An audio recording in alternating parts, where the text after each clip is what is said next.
કેમ છો તમે બધા? તો અવાજમાં થોડી દિક્કત છે આજે, પણ તો બી આપણે વોઇસ ઓવર આપી દઈશું. તો ટ્રેનની મજા તો તમે જોઈ જ લીધી હતી, પણ અમે આગળ શું શું કર્યું હવે એ બી તમે જોજો. આ રીકેપમાં આપેલું હતું એટલા માટે. તો જો આગળ અમે શું શું કર્યું.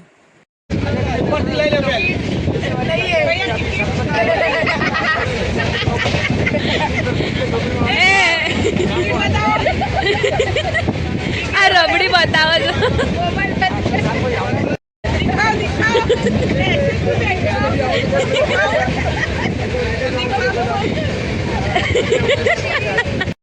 આટલી બધી મસ્તી કર્યા પછી અમે બધા ઉતરી ગયા હતા મહેસાણા સ્ટેશન પર. જોઈ શકો ત્યાં બી અમારી માસી ઊભી નહીં રહેતી. ભાઈ મારે તો નાચવું છે ત્યાં, એવું જ એનું ચાલી રહ્યું છે. પછી અમે થોડી બહુ જ સ્ટેશન પર મસ્તી કરી, બહુ જ મજા આવી હતી અમને.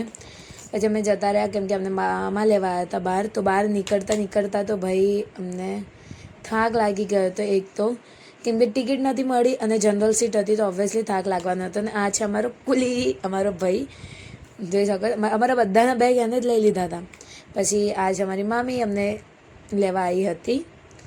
તો જો અમે બધા થોડા ઉભા રહીને ડાન્સ વીન્સ કર્યા. અને હું તો બહુ જ ટાઈમ પછી આ લોકોને બધાને જ મળી હતી, બહુ વરસ પછી મળી હતી એમ કહીએ ને તો બી ચાલે. તો શી ઇઝ માય મામી. फिर हम दोनों ने हक किया, पप्पी शप्पी किया. फिर घर जाके मुझे और एक बार खाना पड़ा पाव भाजी. યાર હું બહુ જ કંટાળી ગઈ હતી પાવભાજી સાચે.